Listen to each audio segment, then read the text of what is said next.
Halo teman-teman semuanya, kali ini kita akan membahas tentang topik 4 Filosofi Pendidikan Indonesia pada bagian demonstrasi kontekstual. Nah, di sini membahas tentang kontekstualisasi Pancasila sebagai entitas dan identitas bangsa. Nah, di sini saya membuat infografis. Nah, di sini ada pembahasan terlebih dahulu, yaitu tentang Pancasila sebagai entitas dan identitas bangsa, yang mana Pancasila itu menjadi dasar negara, identitas bangsa, filosofi hidup bersama, dan cara hidup setiap orang Indonesia yang mempunyai ciri khas yang hanya dimiliki bangsa Indonesia.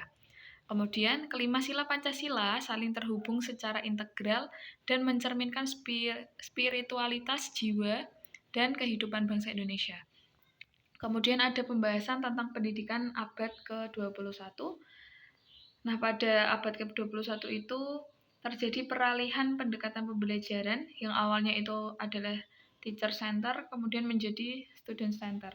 Kemudian, setiap siswa diharapkan dapat memiliki keterampilan belajar, yaitu berupa 4C, dari creativity and innovation, kemudian critical thinking and problem solving, kemudian communication, dan collaboration.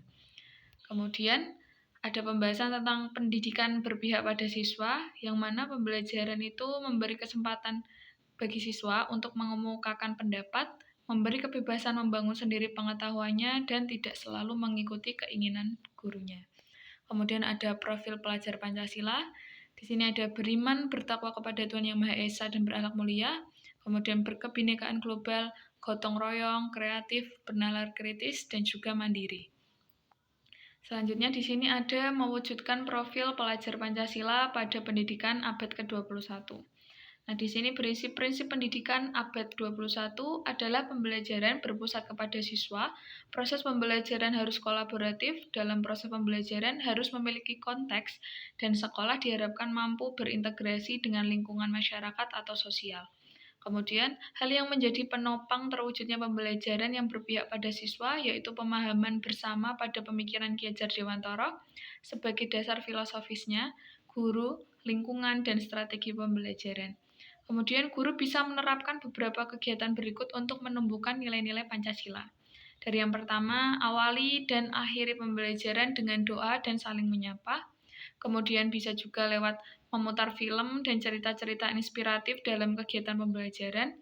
Selain itu juga bisa membagikan nasihat dan cerita motivasi yang membangkitkan semangat murid. Kemudian dapat juga menanamkan kebiasaan positif kepada siswa seperti gotong royong, membuang sampah pada tempatnya, piket, dan lain sebagainya. Kemudian bisa juga membuat penugasan yang dapat memicu kreativitas dan budaya kemandirian, seperti membatik, observasi di museum, studi kasus mengenai fenomena sosial, dan lain sebagainya.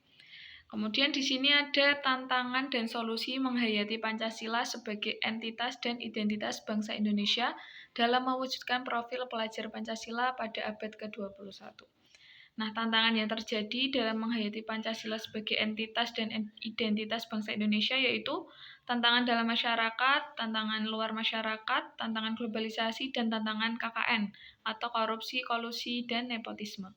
Kemudian tantangan dalam mewujudkan profil pelajar Pancasila dapat pada pendidikan yang berpihak pada peserta didik dalam pendidikan abad ke-21 diantaranya adalah terjadi perubahan manajemen tata kelola pendidikan, nilai karakter peserta didik, perubahan mindset guru, pragmatisme sikap birokrasi pendidikan, kemudian dari segi kondisi peserta didik, proses pembelajaran, dan kesiapan mental orang tua peserta didik. Kemudian menjaga kesatuan, melestarikan kemajemukan, meningkatkan persaudaraan, dan mengakarkan jiwa kesetiakawanan perlu ditanamkan di dalam keluarga dan proses pendidikan seumur hidup secara formal maupun informal. Kemudian guru harus menguasai keterampilan guru pada abad ke-21, diantaranya adalah pembelajar sepanjang hayat, kreatif dan inovatif, mengoptimalkan teknologi, reflektif, kolaboratif, menerapkan student center, dan menerapkan pembelajaran berdiferensiasi. Sekian yang dapat saya sampaikan. Terima kasih atas perhatiannya.